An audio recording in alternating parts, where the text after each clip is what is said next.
Good morning, Steve. Welcome to another edition of Talks. It's great to be with you.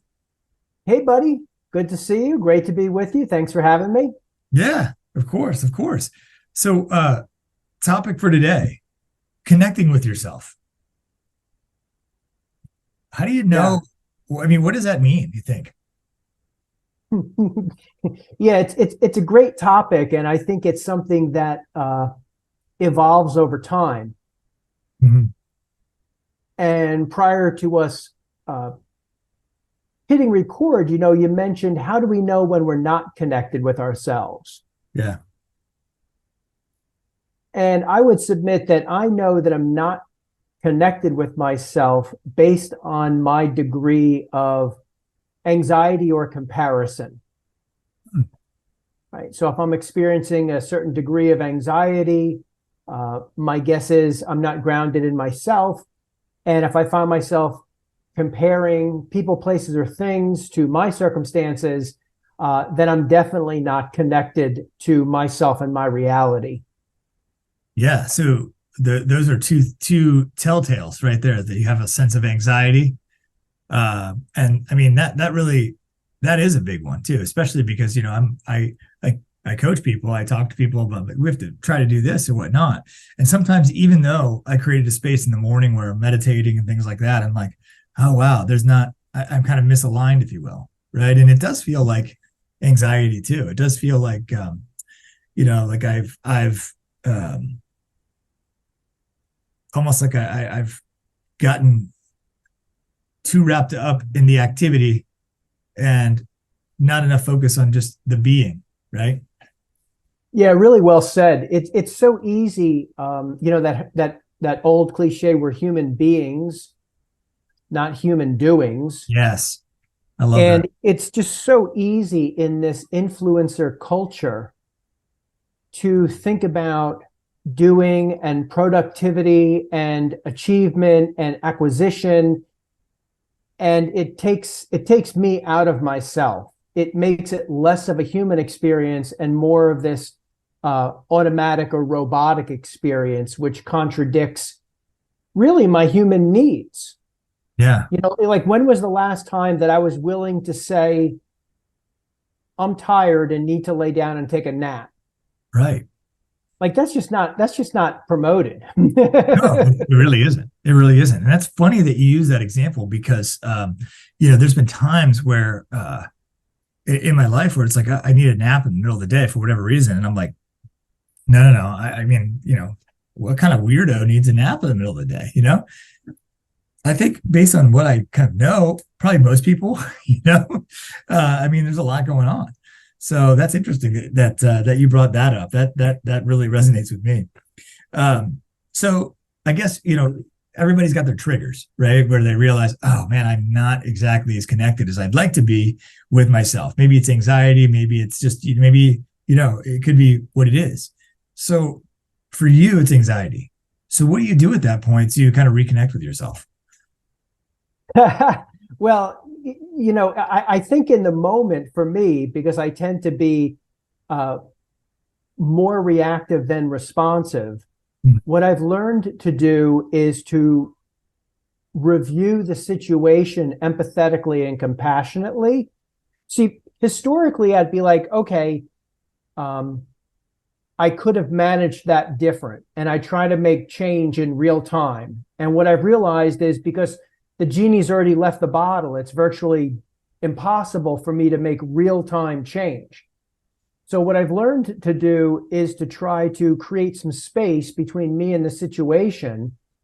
And then later in the day, when my nervous system has calmed down, from a place of empathy and compassion, say, okay, it could have gone this way. I could have done it like this. So almost like this practice or this rehearsal after the fact.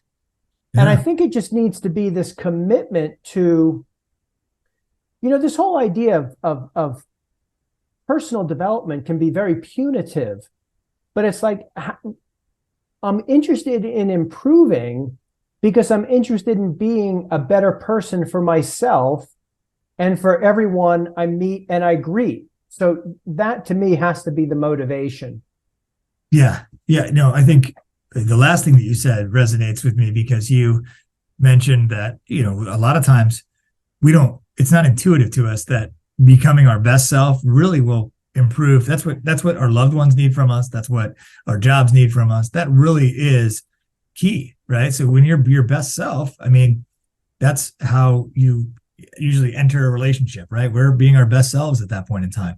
We're going to the interview for the job as our best self, right? So when you maintain that best selfness, right, you're you're watering the things in your life, if you will. So I really hear that a lot. And I just want to acknowledge, I think that's really well said. And I'm going to totally screw this up, but like you go back, you try to do change in real time when you notice there's this anxiety or whatnot, but then you go back from a place of self-compassion and kind of re-rehearse the scene again in your mind. And what you're doing at that point in time is you're kind of really reprogramming your mind to how to react or how to operate in that situation the next time. Yeah, 100%. And I love the term reprogramming because that's exactly what we're doing. Yeah. Because we come into this iteration, we come into this life pre-programmed.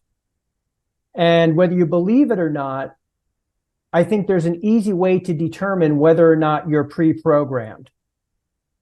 And one of the ways to do that is if my response to a current event or situation is out of proportion to the event. Yeah. So in other words, let's say something benign happens, whatever it is. Let's pretend I drop a glass on the kitchen floor, I spill and break the glass. Well, that's an innocent accident. Right. Yeah. But if my response to it is out of proportion, I'm applying old beliefs or old thinking or programmed conditioning to a current event.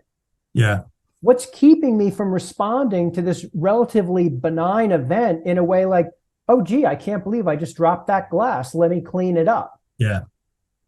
So I think that's probably a good barometer for understanding that disconnect or that pre-programming.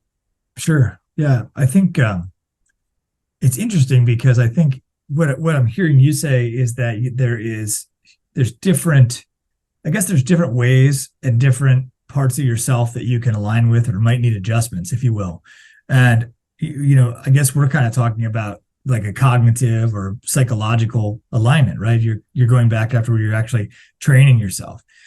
One of the things that has been powerful for me and has also led me to believe that there's more than one alignment point, if you will, like our adjustment point is I have to notice like my breath, right? So there's one this is a Andrew Huberman thing. There's one breath that I do like anytime I'm really transitioning situations or anything, just to kind of calm my nervous system down. And that's like the one where you go and just like slowly push it out.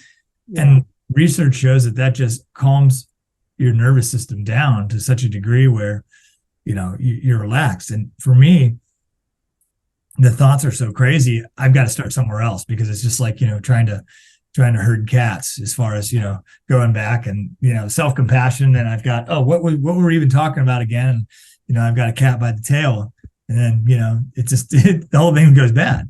But it's very simple with the breathing. If I get my body under control, that's another way to do it. So it makes me think that maybe, that's kind of like a physical access point to reconnecting with yourself. Do you think, are there others? Oh, well, I really can't move on because as soon as you mentioned the breath, I was like, there's really nothing that needs to be said other than the breath. Yeah. I mean, the breath is biblical. The breath is spiritual. The breath is the gateway really to peace. And it's funny because in today's self-help economy, so much intellect has been wrapped around the breath.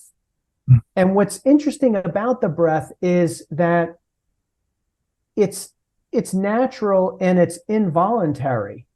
Yeah. And we just breathe naturally.